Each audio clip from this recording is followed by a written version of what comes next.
Boa tarde. A inteligência artificial está a transformar radicalmente a economia e o trabalho, trazendo novas oportunidades de crescimento, mas também novos riscos e desafios. Para refletir sobre este tema, conversamos com Óscar Afonso e Nuno Torres, autor do livro Economia, Inovação e Inteligência Artificial, que é agora lançado e que integra a coleção de ensaios da Fundação.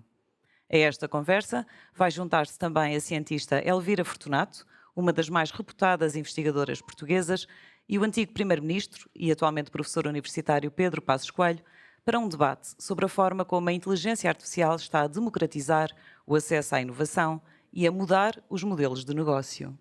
Olá a todos, boa tarde. Nuno Torres, começo por si para lhe perguntar como é que a inteligência artificial está a mudar a forma como se inova nas empresas portuguesas e em que setores é que se está a avançar mais depressa neste caminho. Embora o livro não se debruce, não sei se está a funcionar o micro, está? Julgo Ok. que sim. Embora o livro não se debruce exatamente sobre o estado atual do estado da arte, neste caso da inteligência artificial no país, portanto, nessas perguntas que fazem, portanto, a percepção que tenho do que vou lendo é que está a avançar, portanto, relativamente mais como seria de esperar nas empresas de maior dimensão, e sobretudo nos setores, em alguns setores, por exemplo, eu até tomei aqui algumas notas, obviamente nas TIC, nas próprias tecnologias de informação e comunicação, nas startups digitais, obviamente, serviços empresariais, por exemplo, toda a gente já se defrontou, por exemplo, com a inteligência artificial no atendimento de chamadas, com determinado tipo de serviços. Pessoalmente, às vezes acho que não funcionam muito bem, portanto, sobretudo quando são serviços que implicam alguma urgência, como o acesso a serviços de saúde, já me aconteceu não funcionar bem. Portanto, ainda há bastante a progredir nesse particular. Mas também, por outro lado, há situações que se resolvem facilmente. Se for algum tipo de informação, acho que tem potencialidades, mas ainda bastante para evoluir.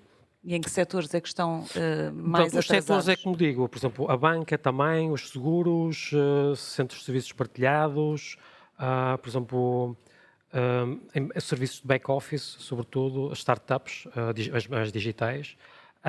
Só que aqui o ponto que eu queria colocar era na questão, portanto, como me disse, a questão da democratização.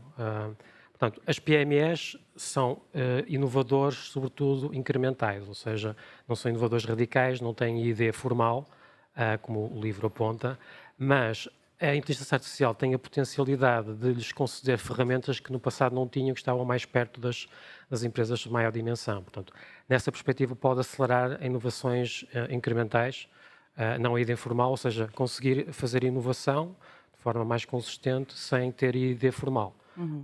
Que é essa a forma mais como costumam fazer, ter algum tipo de inovação. Por outro lado, portanto, se isso por um lado permite a aproximação, por outro lado, se houver essa concentração de recursos, se não houver uma regulamentação adequada, há o risco da tecnologia e os recursos serem concentrados nas grandes empresas e haver, digamos assim, em vez de haver aproximação, há um afastamento. Portanto, é tudo relativo. O potencial de aproximação existe, mas, por outro lado, as grandes também podem evoluir muito mais rapidamente se não houver alguma regulação adequada. Portanto, esse era um dos pontos que também o livro quer Mas da sua perspectiva, sublinhar. quais são, digamos, as maiores potencialidades ou as maiores oportunidades de crescimento que podem advir Da desta nova inteligência ferramenta? artificial há em vários campos. Por exemplo, o livro foca-se, pronto, já agora, o livro foca-se digamos assim, na descrição do sistema de inovação de 5 hélices, que é o modelo mais recente. Portanto, nas várias vertentes temos a academia, temos as empresas, temos o governo na regulação, temos a sociedade civil enquanto procura e temos o meio ambiente enquanto oportunidades para a transição climática. Portanto, as oportunidades para a inteligência artificial surgem nas várias hélices e, portanto, não só ao nível empresarial, mas também ao nível das outras organizações, nomeadamente o governo. Também é falado a questão das oportunidades ao nível do governo para a digitalização e a reforma da administração pública, nomeadamente. E, portanto, as oportunidades são a vários níveis. E a partir do momento em que as oportunidades também são ao nível, por exemplo, do Estado, também abre margem de manobra para conseguir depois reduzir o consumo de recursos e libertar também capacidade de investimento para o setor privado. Portanto, as possibilidades são muitas, como pode ver. Portanto, podemos ir a vários campos. Ao nível micro, empresarial, pode pensar em termos de eficiência, sobretudo eficiência de organização, de logística. Por exemplo, penso que qualquer pessoa aqui provavelmente já experimentou ferramentas como o ChatGPT. É fácil de perceber algum tipo de otimização. Há vieses, há erros, sim, há. Mas se a pessoa conseguir aprender a usar as ferramentas, é óbvio que há ganhos de produtividade. E, portanto, isso a vários níveis. Portanto, esse é um nível, a nível pessoal, mas a nível das empresas há muitas ferramentas. Há ferramentas que são customizáveis. Depois há já os agentes de IA, que são específicos para determinadas áreas. Portanto, as oportunidades são muitas e Portugal é um dos países com menor produtividade da União Europeia. Portanto, nós podemos dar um salto de produtividade através do uso e da disseminação deste tipo de ferramentas. Portanto, daí a importância também do papel da regulação para que haja uma disseminação para quem tem menos recursos, nomeadamente pessoas mais vulneráveis e empresas mais pequenas. Portanto, daí a questão, há o potencial de aproximação, de diminuição do gap, do fosso entre grandes e pequenas, mas também há o risco de concentração de recursos e não depende só de nós, é também uma questão global e, portanto, por exemplo, a Europa tem um déficit muito grande de desenvolvimento nessa área e tem uma grande dependência face aos Estados Unidos e à China, como é sabido. Portanto, há aqui várias questões, portanto, não sei se respondi exatamente para onde queria ir, já abordei várias coisas. Claro. E também não quero manipular o tempo, não é? Oscar Afonso, perguntava-lhe, esta revolução da inteligência artificial obrigará ao desenvolvimento de novas competências por parte dos trabalhadores. Estamos preparados para desenvolver essas competências e requalificar trabalhadores à escala necessária? Pronto, antes de responder à sua questão, eu quero agradecer a presença de todos. Também queria agradecer à Fundação a oportunidade que nos deu de escrever este livro, na pessoa do Dr. António Araújo. Agradecer também muito ao Dr. Pedro Passos Coelho por ter aceitado comentar o livro. É uma pessoa com quem eu partilho muito das suas opiniões, admiro-lhe a coragem, os princípios e os seus valores. E também à professora Elvira, pela mesma razão, por ter aceito também comentar o livro e agradecer-lhe também a generosidade numa certa altura da fase da minha vida, que enquanto ministra me ajudou bastante na Faculdade de Economia sempre que lhe solicitava ajuda. Obrigado por terem aceito. Pronto, quanto a se estamos preparados, é assim, em termos de ensino superior, eu acho que Portugal já está bem alinhado com o resto da União Europeia, pelo menos ao nível do ensino superior, e, portanto, eu falo, por exemplo, no caso da faculdade, onde a IA é algo que faz parte, que está a ser acomodado. Temos já vários cursos, por exemplo, em Business Analytics, há várias unidades curriculares nos diferentes cursos. Este processo é ainda mais intenso em Engenharia, na Faculdade de Ciências e noutras faculdades. E, portanto, eu diria, a analisar ou a avaliar por aquilo que eu conheço, acho que vai no bom sentido. Por exemplo, sei lá, na faculdade há muitas empresas a nascer que resultam da motivação dos estudantes no uso destas ferramentas. Por exemplo, eu falo aqui da Augusto Labs, por exemplo, que eu acho que estão aqui alguns estudantes que fazem parte dessa empresa, que é uma empresa que tem tido algum sucesso, ou bastante sucesso, cuja média de idade dos estudantes, dos miúdos, tem 25 anos e, portanto, ou menos que isso, mas são muito bem sucedidos. Mas há outras, há o Smart Data também, um organismo estudantil que vai no mesmo caminho. E, portanto, aí eu acho que a avaliar, pelo menos pelo que se passa na Universidade do Porto e por aquilo que me rodeia, que vamos bem. Mas aí está a falar de gerações mais novas. Eu pergunto-lhe, por exemplo, de trabalhar já no ativo e com mais anos de carreira. Pronto, aí eu penso que há um caminho muito grande a fazer, a percorrer. Portanto, se nós olharmos em termos de qualificações, nós estamos muito desalinhados a esse nível na população ativa em geral com a média da União Europeia e portanto, com os Estados Unidos e outras geografias, nomeadamente no Sudeste Asiático. Portanto, estamos pior. mas há aqui uma oportunidade para requalificação, não é? E, portanto, para permitir, portanto, sendo requalificados ou sendo esses trabalhadores, poder, de facto, melhorar muito a produtividade por esse via. Porque, de facto, se nós quisermos ter crescimento, e o crescimento é aquilo que sustenta podermos melhorar o nosso nível de vida, não é? Portanto, desde a Segunda Guerra Mundial, ou pelo menos desde a Revolução Industrial, a geração seguinte tem vivido sempre melhor que a anterior, graças ao crescimento económico. E o crescimento económico disparou muito a partir da Revolução Industrial, mas disparou muito mais a partir da Segunda Guerra Mundial. E, portanto, e quais são as causas do crescimento? As causas do crescimento são basicamente, que sustentam o crescimento no longo prazo, são basicamente 5.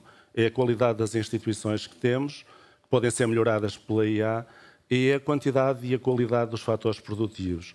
Quando eu falo aqui em fatores produtivos, estou nomeadamente a pensar no trabalho e no capital. Em termos de trabalho, é obviamente a população que nós temos, a quantidade de população, mas a sua quantidade, mas também a sua qualidade. E, portanto, a sua qualidade é o capital humano. E o capital humano depende muito, ou pode ser muito melhorado, e deve ser muito melhorado com a incorporação da inteligência artificial. E depois crescemos também se acumularmos capital. Portanto, com o investimento, não é? E, portanto, que é o fluxo que alimenta o stock capital, as máquinas, e a qualidade que é, de facto, a tecnologia que essas máquinas ou que esses equipamentos incorporam. E, portanto, há aqui um potencial enorme que não podemos desperdiçar, só pena de irmos ficando cada vez mais para trás, que é aquilo que tem acontecido no contexto europeu, sendo que a própria Europa tem vindo a ficar para trás quando comparada com outras geografias, nomeadamente com os Estados Unidos e com o Sudeste Asiático. E nós, portanto, no contexto europeu, temos vindo a ficar para trás porque estamos a crescer menos do que os outros países, pelo menos aqueles países com quem nos devemos comparar, que são os países da coesão.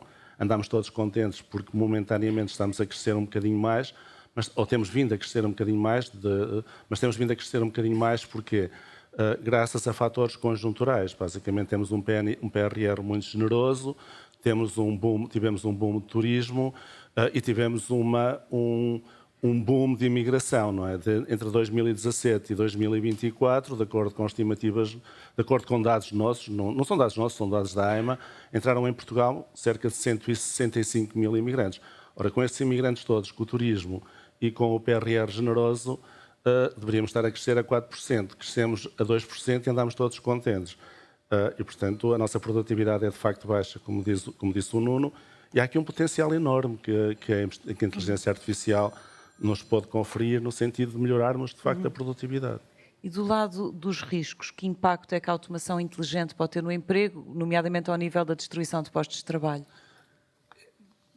É assim, de facto, pode ter, é verdade, mas eu se olhar numa perspectiva histórica, interpreto a inteligência artificial como uma tecnologia de aplicabilidade geral, aquilo que os ingleses dizem General Purpose Technology, como foi a roda, como foi a eletricidade, como foi a máquina a vapor.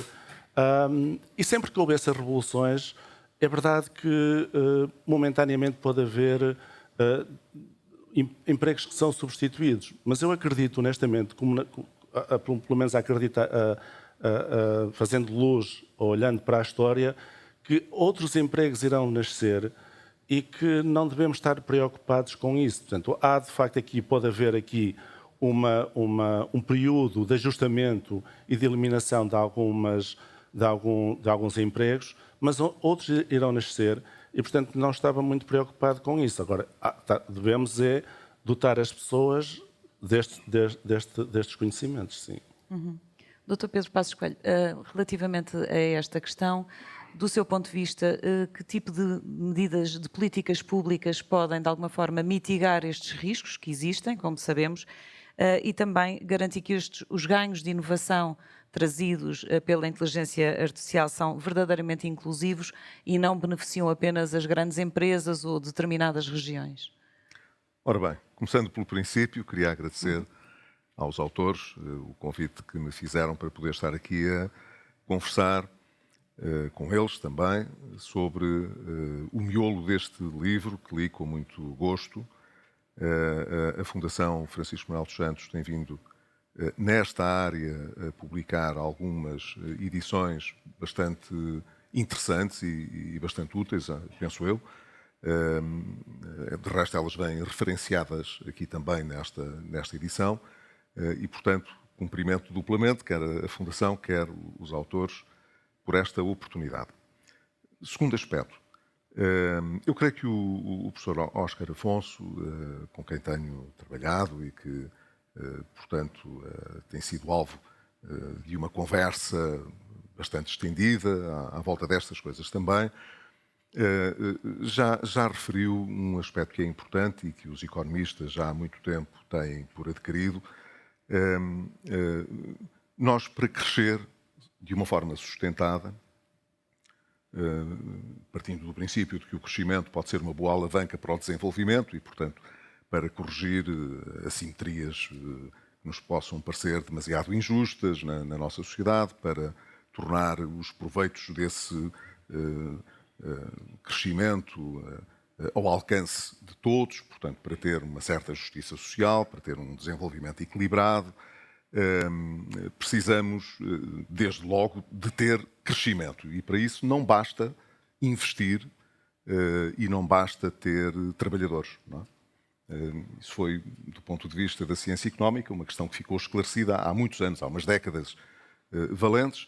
Nós precisamos, e precisamos desde a Revolução Industrial, de ter investimento em equipamento físico, precisamos ter trabalhadores, mas precisamos ter, sobretudo, capital humano. Quer dizer, precisamos que o conhecimento que esse trabalho traz consigo possa acrescentar inovação aos processos económicos, por um lado. E depois precisamos de ter boas ideias para justificar aquilo a que chamamos o progresso técnico ou tecnológico, que nos permite realmente, em termos per capita, acrescentar àquilo que tivemos do passado. E foi isso que os últimos, aproximadamente 200 anos, nos trouxeram. Não é? Curiosamente, quando olhamos para a fita longa do tempo, vemos que a grande parte das economias mais desenvolvidas cresceu razoavelmente a uma taxa fixa. Os Estados Unidos, por exemplo, cresceram a 2%, em média, evidentemente, ao ano, quando vamos buscar os dados de 1870 até 2023. 2% ao ano. Isso significa, portanto, que à medida que tecnologias mais ou menos disruptivas vão sendo introduzidas, a economia pode crescer, a produtividade cresce significativamente, não há dúvida que a economia cresce também a taxas superiores, mas depois, por mecanismos que ainda estamos a ver se conseguimos compreender devidamente, ela retorna para uma certa modorra. E, portanto, a economia começa a aterrar outra vez e perde, como se vivêssemos condenados aos rendimentos decrescentes, voltamos a precisar de novos choques, de novas ideias, de novas alterações. Esta tecnologia que está agora mais a ser divulgada e que tem um desenvolvimento maior, a inteligência artificial, e que vem sendo preparada há muitos anos, esta parte, talvez não sei, a professora Elvira Fortunato terá sobre isso uma ideia mais precisa do que a minha, mas seguramente há mais de 50 ou 60 anos que estes aspectos vêm sendo desenvolvidos, investigados e a ter, portanto, uma apropriação para a economia que é agora mais notada. Evidentemente que isso tem muitos riscos, já sabemos disso, riscos do ponto de vista da desigualdade, riscos para o funcionamento da democracia, riscos para até a maneira como nós podemos vir a ser dispensados do mercado de trabalho. Esses riscos são reais. Eu sou menos otimista do que o professor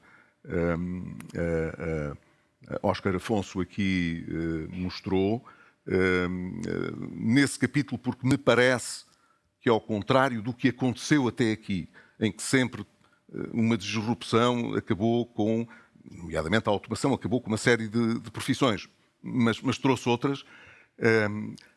Em parte, a inteligência artificial tem esta qualidade que é de substituir aquilo que pensávamos até há uns anos que não era substituível. Quer dizer, julgávamos que isto seria muito rápido nas profissões onde, portanto, as pessoas desempenham funções mais ou menos repetitivas e, portanto, é fácil programar uma máquina para repetir aquelas funções, é uma questão de precisão, mas não é assim, não é? Elas começam a substituir aquilo a que nós chamamos a inteligência humana, não é? E por isso se chama inteligência artificial. Os algoritmos têm a capacidade de processar uma quantidade gigantesca de informação.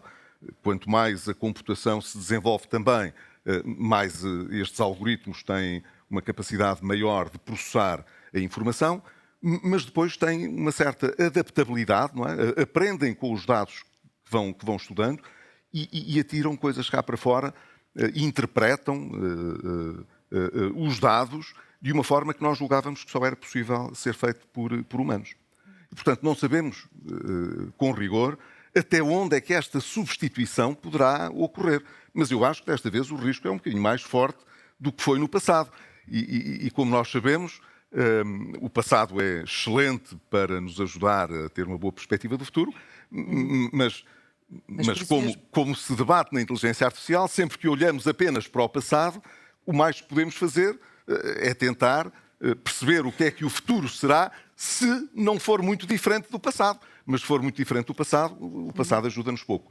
Mas portanto, por os isso riscos são mesmo muitos. lhe perguntava exatamente se, no seu entender, na sua perspectiva, as políticas públicas nos últimos anos têm feito o suficiente, por Eu um acho que as lado, políticas para públicas são mitigar decisivas, esses riscos, claro. por outro lado, para alavancar as políticas públicas oportunidades. são decisivas a vários níveis. Não é? Em primeiro lugar, porque só é possível que as ideias, fatores muito importantes, como o professor Óscar Afonso sublinhou, que têm a ver com a cultura institucional e não apenas, com a cultura institucional, com a nossa cultura pela aprendizagem, pela mudança, pela inovação, os aspectos culturais e institucionais, bem como a investigação, o conhecimento, são essenciais para que o crescimento acrescente, portanto, para que haja crescimento sustentado, per capita, portanto, que cada um de nós possa ter uma parte um bocadinho maior na PISA. E as políticas públicas são essenciais para regular quer o acesso à informação, quer o acesso ao financiamento, quer o próprio ecossistema da própria inovação. Hoje em dia, dificilmente conseguiríamos que pequenas empresas acedessem não a novos modelos de negócio, que realmente hoje estão mais facilmente franqueados pela inteligência artificial, que é, digamos assim, aberta. Mas se estivermos a pensar não simplesmente em modelos de negócio, mas em novos produtos, em resultados aplicados de uma investigação fundamental, aí é mais difícil. Percebe-se que as grandes organizações tenham mais facilidade em investir nesses modelos. Será muito difícil aos outros, a menos de alguma regulação pública, poderem aceder com facilidade a esse tipo de oportunidade. Mas, se considerarmos que as instituições e a nossa cultura institucional é importante, e, portanto, que a maneira como o Estado funciona é importante para impulsionar o crescimento, se acharmos que o capital humano é influenciado, dadas as externalidades positivas que encerra, pelas políticas públicas que podem promover o nível de formação adequada dos recursos humanos, eu julgo que neste último âmbito o Estado tem estado melhor, mas no primeiro tem estado bastante mal.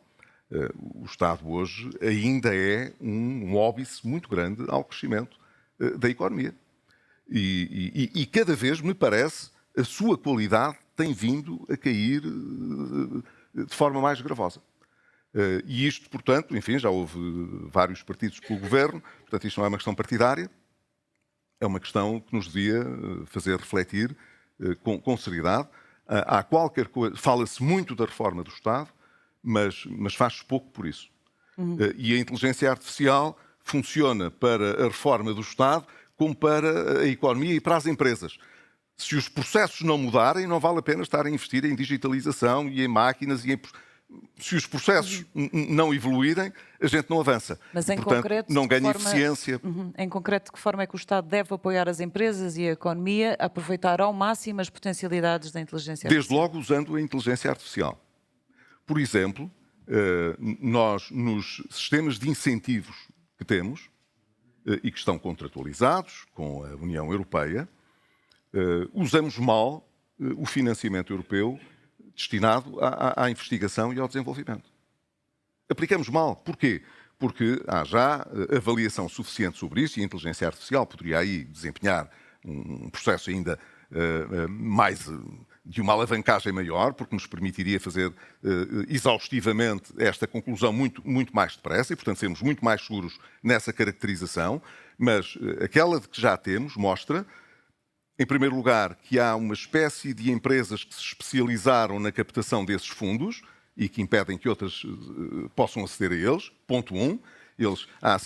É um ecossistema muito enviesado, são sempre os mesmos que recebem os apoios. Segundo, quando comparamos essas empresas com as outras que não acedem, basicamente elas não se distinguem no crescimento da produtividade nem nos processos de inovação, portanto estamos a deitar dinheiro à rua.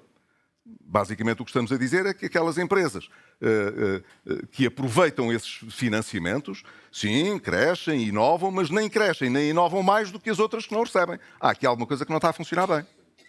Quando nós passamos do Portugal 2020 para o Portugal 2030 e nada mudou na maneira como equacionamos a distribuição dos recursos, há aqui qualquer coisa que não está a funcionar bem.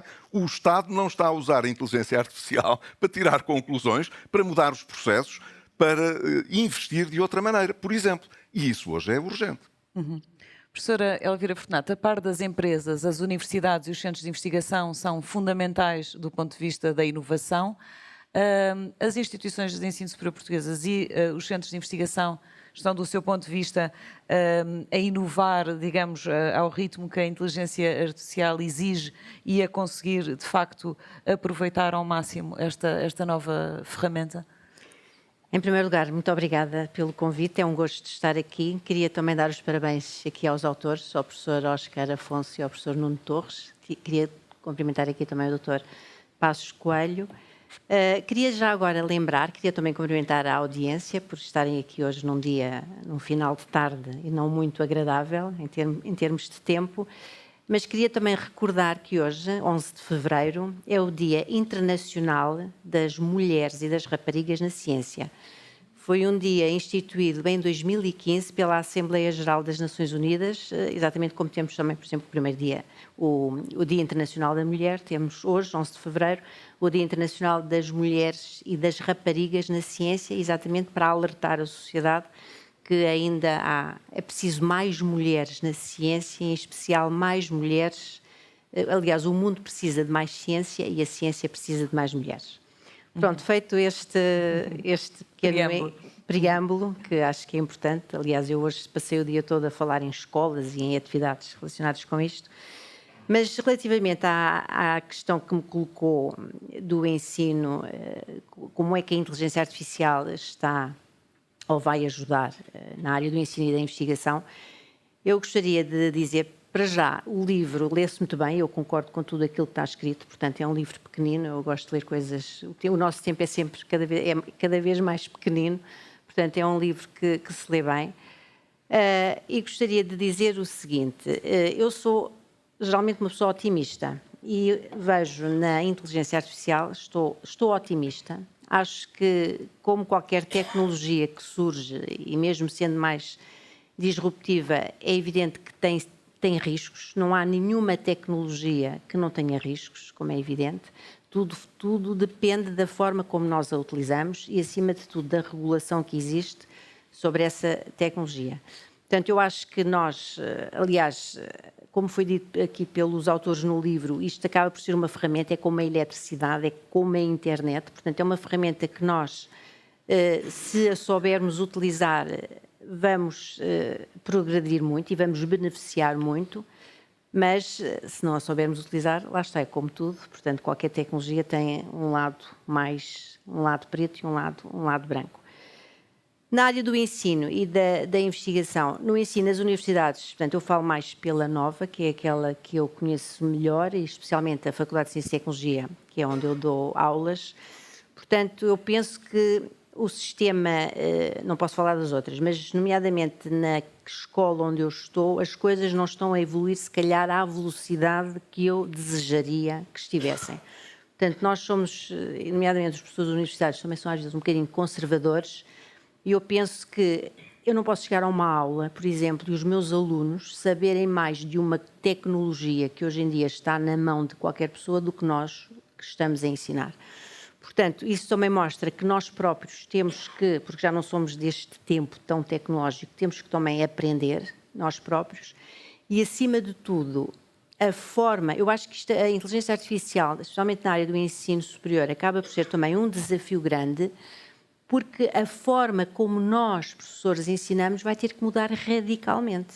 Mas isso não há dúvidas, isso é muito bom, porque não há evolução no mundo se não existir mudança. Portanto, eu acho que a própria forma como a inteligência artificial surgiu vai ter que fazer com que os professores, na área do ensino, nós ensinemos de uma forma completamente diferente.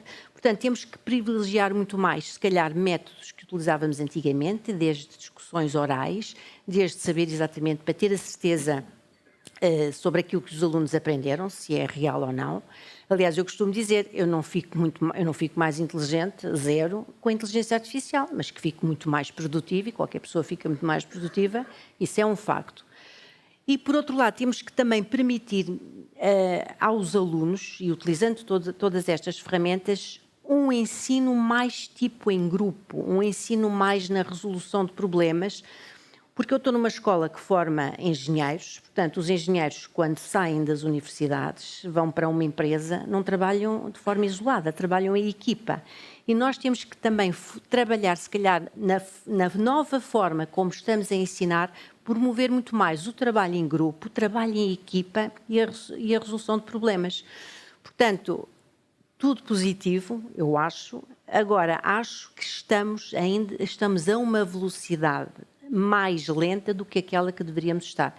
Porque hoje em dia estão já a versão não sei quantos do ChatGPT, portanto as coisas estão em catadupa e nós não estamos a conseguir acompanhar esta velocidade, e isso também me assusta um bocadinho. E o que é que falta para digamos, acelerar a adaptação? Temos que aprender mais, aliás, se calhar mesmo a nível dos professores universitários, se calhar têm que ser obrigados mesmo, não do ponto de vista de quererem ou não, porque há uns mais nerds, outros menos, mas de sermos mesmo obrigados a ter cursos sobre estas tecnologias. Portanto, nós só podemos ensinar aquilo que sabemos, e se não soubermos ou se também não aprendermos, também não podemos transmitir. Já agora eu gostava de falar aqui uma coisa, se me for permitido, tem a ver com um bocadinho com os riscos, mas eu gostava também de falar de outros riscos, mas que também para a ciência acaba por ser um desafio. Portanto, nós hoje ouvimos falar, a inteligência artificial basicamente é uma tecnologia que requer a utilização de supercomputadores. Supercomputadores esses que são máquinas que utilizam uma energia muito elevada. E nós neste momento, eu não estou a falar em Portugal, estou a falar no mundo, nós não temos neste momento capacidade energética para responder a esta necessidade que está a aumentar, portanto cada vez é mais. E assusta-me que, por exemplo, nos Estados Unidos, as grandes deep tech que no fundo dominam estas tecnologias estejam a reativar centrais nucleares exatamente para fornecer este tipo de energia. Portanto, é evidente que isso aflige-me, porque também é um risco grande que se está a fazer, mas por outro lado acho que da parte da ciência e dos investigadores também é uma oportunidade que nós temos também para investigar, desenvolver circuitos integrados que funcionem com muito menos energia, ter energias na área da microeletrónica, nanotecnologias ou mesmo a computação quântica, mas que consumam menos energia. Isso acaba por ser também um desafio, portanto isto é um ciclo que quase que se autoalimenta, portanto acabam por surgir estas novas tecnologias, trazem riscos e trazem estes problemas, mas que por outro lado, da parte da ciência, nós estamos cá exatamente para os resolver, porque parte destas soluções eu penso que só podem ser resolvidas também com mais tecnologia. Ninguém quer hoje em dia estar em casa sem ar-condicionado ou estarmos a viver no tempo da Idade da Pedra. Portanto, acho que é com novas tecnologias mais eficientes, tecnologias mais sustentáveis, que nós também podemos resolver estes problemas. Portanto, era só um ponto, uma chamada de alerta. Professor Nuno Torres, que condições é que são essenciais para que Portugal consiga competir num ecossistema global de inovação que é baseado nesta revolução da inteligência artificial? Portanto, ia pegar um bocadinho em coisas que já foram ditas e complementar alguns aspectos, que é para chegar aí. Portanto, mas antes de chegar aí, primeiro complementar aquilo que disse o professor Óscar. Nas anteriores revoluções industriais, o saldo acabou por ser positivo a prazo, o saldo de empregos destruído e emprego criado. E chama a atenção para uma questão importante, que é, se a produtividade aumenta com as novas ferramentas, neste caso a inteligência artificial, aumenta a produtividade. Aumentando a produtividade, alarga o mercado. Portanto, se são perdidos empregos nos lados, vão ser ganhos noutros, porque o mercado alarga. O problema é a fase de transição, não é? O problema é a fase de transição e outra coisa é também a questão da polarização.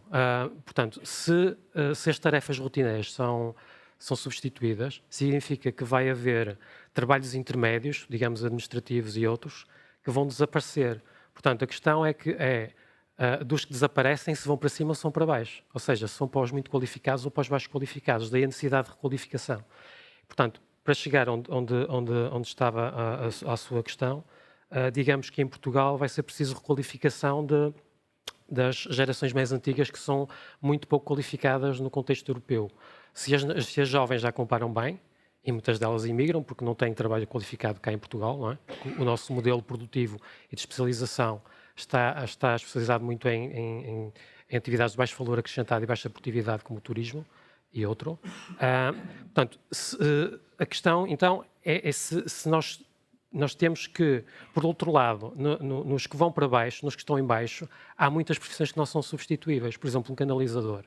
Portanto, há outras profissões que exigem trato humano, como nos cuidados sociais, e temos uma sociedade envelhecida, vão ser precisos. Portanto, a questão aqui é gerir, procurar que aqueles empregos que são substituídos, que vão para cima, ou que os que vão para baixo, que também são precisos, que sejam valorizados. Ou seja, valorizar também essas profissões que estão mais em baixo. Mas do ponto de vista, por exemplo, das profissões mais qualificadas, quais é que, na sua perspectiva, estão mais em risco? Pronto, era esse ponto que eu ia chegar. As mais qualificadas, e de um modo geral, vai ter que ser usado. Portanto, vai ter que ser ensinado e promovida o uso deste tipo de ferramenta como um complemento da ação humana, não como substituto. Portanto, a partir daí, portanto, por exemplo, um médico com inteligência artificial e a robótica, nomeadamente auxílio, vai gerir. Portanto, o ser humano vai cada vez mais gerir riscos e gerir, digamos assim, os vieses e impedir que haja, digamos assim, um fim humano ao uso da ferramenta. Para mim, é esse, a meu ver, para que serve esse tipo de ferramentas. E, portanto, vai ter que ser promovido no ensino, para complementar aquilo que já foi dito, e muito bem, vai ter que ser promovido o uso como ferramenta, como complemento, não como substituto. E essas pessoas que saírem das universidades, das escolas, depois vão chegar ao mercado de trabalho também com essa consciência. E, aliás, a conciliação do trabalho com digamos assim, com a vida pessoal, também vai ser facilitada ou pode ser potenciada a maneira como é que, com este tipo de ferramentas, a maneira que depois como é que usamos. Ou seja, as pessoas podem ganhar tempo. Exatamente. Podem ganhar tempo. E outra vantagem, podem ganhar tempo para atividades mais criativas. Alguém gosta de fazer trabalhos rotineiros? Penso que não. Portanto, o ganho também vai ser aí. Portanto, a lógica do uso como ferramenta e como complemento à ação humana é esse.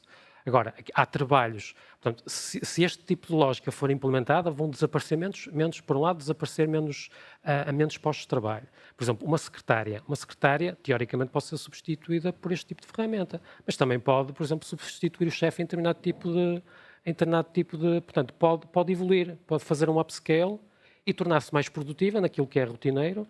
Portanto, tudo depende da maneira como vão ser usadas este tipo de ferramentas. E daí a necessidade das políticas públicas em formarem neste sentido, terem em conta, digamos assim, o potencial desta polarização e tentar, digamos assim, inverter essa lógica e procurar que haja menos perda de postos de trabalho, upscale e valorização também das atividades, se calhar, de mais consideramos de mais baixo valor, mas que vão ser necessários, é preciso valorizá-las também, porque vão ser precisas no futuro e essas não são substituíveis, curiosamente. E, portanto, por um lado, também vai haver menos pessoas para fazer isso, portanto, se calhar vão ser valorizadas pelo próprio mercado, porque os salários poderão até ser aumentar por essa via, por via da falta de, digamos assim, de quantidade de pessoas para, digamos assim, para a qualidade dos outros, e não só, não é? E outro tipo de operações manuais, mas também pode-se pensar em tudo o que não é substituível pela máquina, a nível espiritual, por exemplo, religioso. Podemos pensar numa miríade de coisas que nos tornam humanos e que a máquina nunca se conseguirá substituir. Por exemplo, pode ter um robô, precisamente isso, qual é a mais-valia humana? Em casa. Por exemplo, pode ter um robô a fazer tipo serviço doméstico. Mas, por exemplo, se cair ao chão, se calhar o robô não consegue ter a mesma atenção consigo ou fazer o que é necessário do que um humano, não é? Portanto, há vários tipos de coisas aqui a considerar. Está aqui a eu não sou o que é que lhe parece eu não sou um pessimista e, portanto, acredito que é mesmo uma questão de crença, não é? Acredito que os seres humanos terão sempre alguma capacidade para abrir janelas para o futuro. As coisas ao longo da história sempre pareceram ciclicamente muito negras e sempre se foram resolvendo. Portanto, vamos admitir que há uma crença de base que faz que eu não seja pessimista desse ponto de vista. Mas uma coisa é não ser pessimista, outra coisa é achar que não há riscos e que eles não podem, desta vez, ter uma feição um pouco diferente. De resto, achei muito interessante um debate que a própria Fundação organizou uma vez, um debate, quer dizer, uma conversa com o Daniel Susskind, justamente a propósito de um livro que ele escreveu aqui há uns anos sobre o futuro do trabalho e das profissões. E ele dizia algumas coisas que eram importantes e que se têm vindo a verificar. Uma delas é que o facto de a inteligência artificial não entrar, como eu disse há pouco, apenas naquilo que é repetitivo, mecânico, mas em que pode ter um processo mecânico de pensar e, portanto, de trazer novas soluções. Ele pode não ter empatia com as pessoas, porque não terá consciência de si próprio e não terá esse tipo de sentimentos, não é? Mas pode aprender com as reações que as pessoas têm e pode estar programado no próprio algoritmo para aprender com isso e, portanto, ser cada vez mais cuidadoso, detectar as emoções das pessoas e, correspondentemente, interagir com elas. Conhecê-las quase melhor do que elas conhecem a si mesmas, não é? Provavelmente, embora, enfim, haja uma questão filosófica aqui, que é a questão de princípio, é uma questão filosófica, não é? É o de saber se a criatividade, como nós a conhecemos, dos seres humanos, que está ligada à sua consciência de ser e do mundo, é uma coisa que acontece do ponto de vista neuronal apenas a partir da informação que é guardada e tratada, ou se tem mais alguma coisa diferente. Se for meramente um processo de cálculo, digamos assim, então a inteligência artificial será humana. É uma questão de tempo, porque não há nenhuma razão. Se acreditar que a criatividade, portanto, no fundo, é apenas um processo pelo qual o que já existe se revela e em que nós temos uma capacidade de deduzir ou inferir aquilo que são aspectos essenciais à compreensão do que está à nossa volta, se for assim, se isso for apenas um processo digamos assim, mecânico, que obedece a regras e a leis muito precisas, então é uma questão de tempo até isso ser replicado. E isso colocará problemas muito mais graves e, do ponto de vista filosófico, mostrará que o mundo está pré-determinado. O que temos é apenas de saber quanto tempo nos falta para perceber que está tudo inventado, tudo feito e que isto não tem futuro.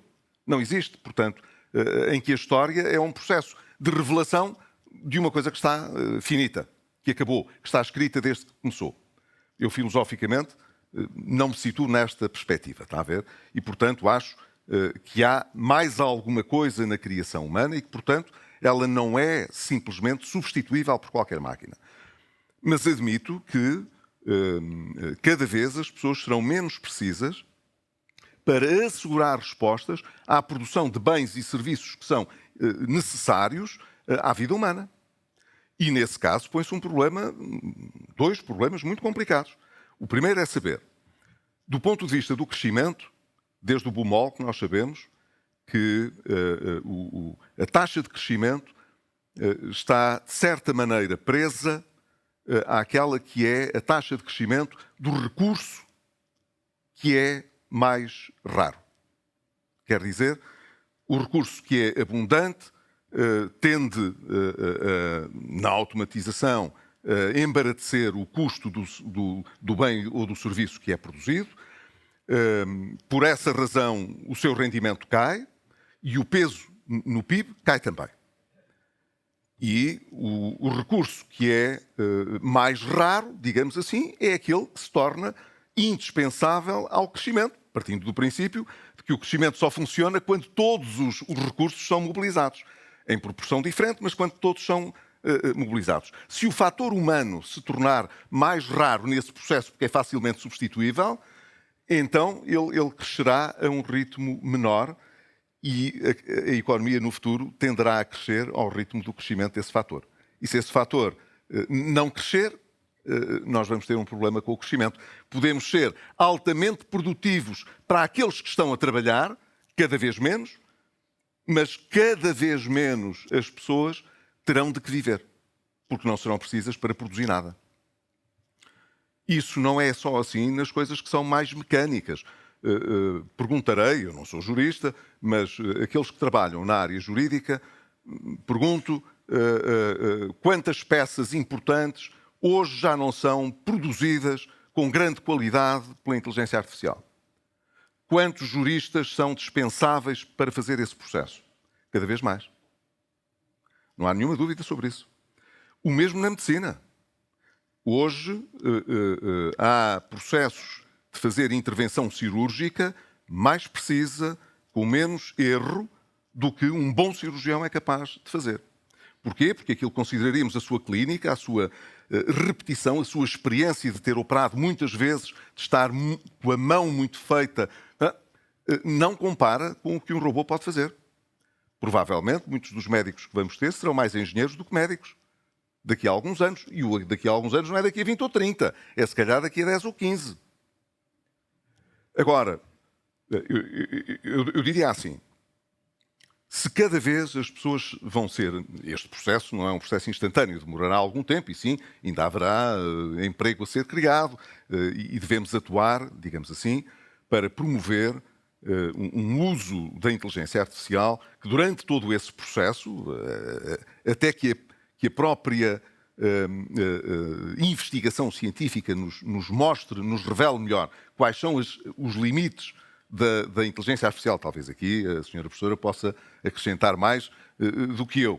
Mas até sabermos isso, não podemos ficar de braços cruzados achando que le monde va de lui-même e, portanto, que seja o que for.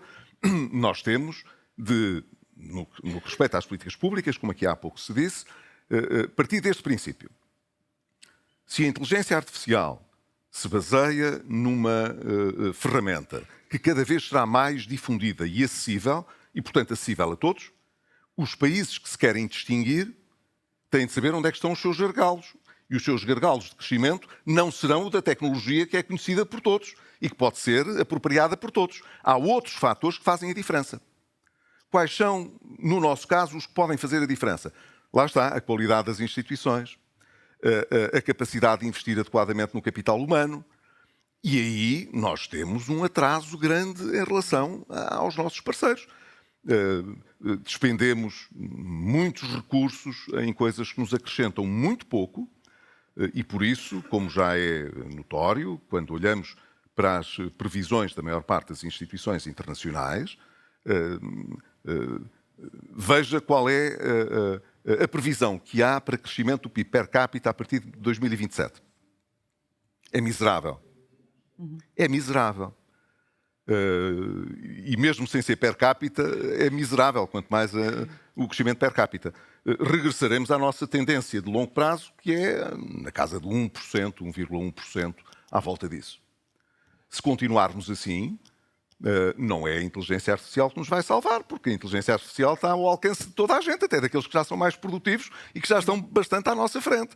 Portanto, se queremos alterar competitivamente essa posição, teremos de melhorar onde os outros já melhoraram há muito e nós não.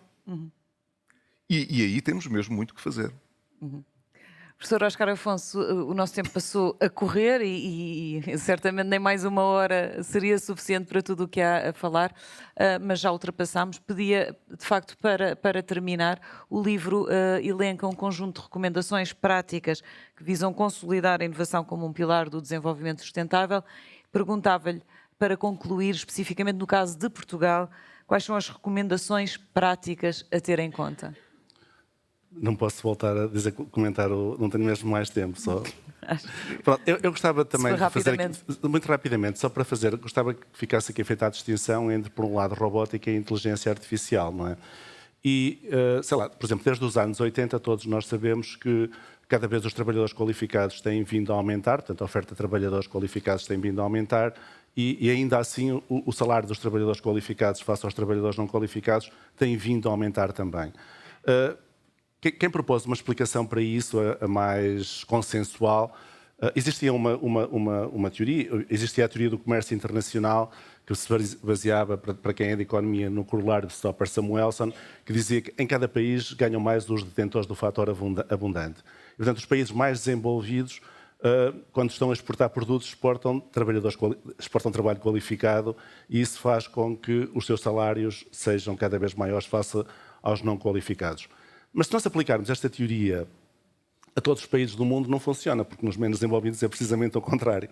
E, portanto, essa explicação não funciona para todos os países. Quem veio propor uma explicação para este acontecimento foi, de facto, o Prémio Nobel de 2024.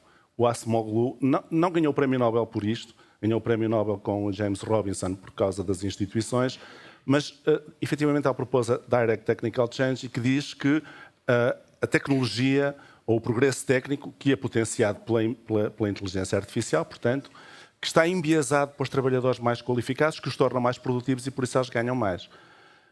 E, portanto, essa é a explicação, e essa explicação, de facto, faz todo o sentido. Mas, mais recentemente, se nós formos aos microdados, verificamos que existe polarização salarial. Ou seja, os salários que estão a aumentar mais são, de facto, os dos muito qualificados, a seguir estão os dos menos qualificados, e os que estão a perder são os médios. E porquê que os médios estão a perder, portanto, de acordo com esses microdados? É por causa da robótica e da sua substituição. São os mais substituídos. Portanto, nas fábricas, os que trabalham com as máquinas, que entretanto passaram a ser programadas e, portanto, passa a ser a robotização. Pronto, mas a robótica é que está a provocar esta polarização. E a inteligência artificial, de facto, tem muitas coisas boas, aumenta a produtividade, portanto, utilizada mais pelos trabalhadores mais qualificados, aumenta, de facto, a produtividade, mas também tem esses riscos de... Por exemplo, dizem-me que o ChatGPT foi melhorado pelo ChatGPT 5.3, foi melhorado pelo ChatGPT 5.2. Ou seja, é mesmo machine learning, não é? Neste caso. Portanto, quando é que isto vai acabar, não sei. Daqui a nada podemos chegar ao cúmulo de não conseguir controlar aquilo, não é? Sei lá, por exemplo, em contabilidade, daqui a nada... Eu, quando aprendi a contabilidade, aprendia com os T's, não é? Com a razão, o débito e o crédito. Nesta altura, os miúdos, não sei se aprendem assim, acho que já não. E, portanto, daqui a nada, não sei se sabem interpretar os resultados, porque não sabem o que é que está por trás da coisa. Deixe-me só dizer uma coisa, é mesmo muito rápido. O que diz, eu acho que é inteiramente assim, mas já há muitos anos que nós sabíamos que sempre que tivermos um processo muito rápido e muito robusto de libertar quem tem talento para pensar nos problemas, isso torna as diferenças entre quem tem talento e quem não tem muito mais significativas. E, evidentemente, que isso depois é premiado na economia e no mercado. É mesmo assim.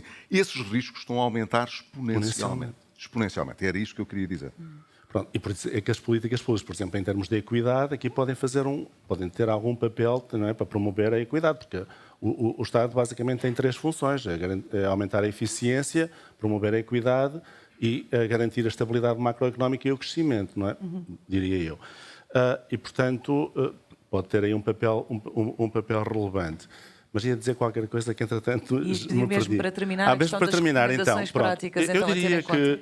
Eu diria que muito sumariamente, portanto, elevar a exigência educativa e a requalificação da população ativa, absolutamente fundamental. Já agora, em Portugal, eu noto que as qualificações dos empresários estão abaixo das qualificações dos empregados, o que significa que também isso dificulta a própria alteração do padrão de especialização, e o Estado pode ter aí um papel importante. Colocar a produtividade no centro da política económica. Por exemplo, eu não percebo porque é que nos fundos comunitários não se atribuem os fundos com base em KPIs relacionados com a produtividade, com o valor acrescentado e já agora com os resultados. Não é? Não consigo compreender isso e, portanto, isso vai resultar que vai sempre para os mesmos. Não sei porquê. Depois é também a modernização do Estado, que já se falou aqui. Eu noto que, por exemplo, no orçamento de, eu não sei se 24, se 25, se dizia textualmente, por cada trabalhador que se aposentasse, podia-se contratar um. Então, para que serve a inteligência artificial? Não consigo perceber para quê. Portanto, eu se na faculdade tenho os serviços académicos, estão lá, imaginemos, 15 pessoas.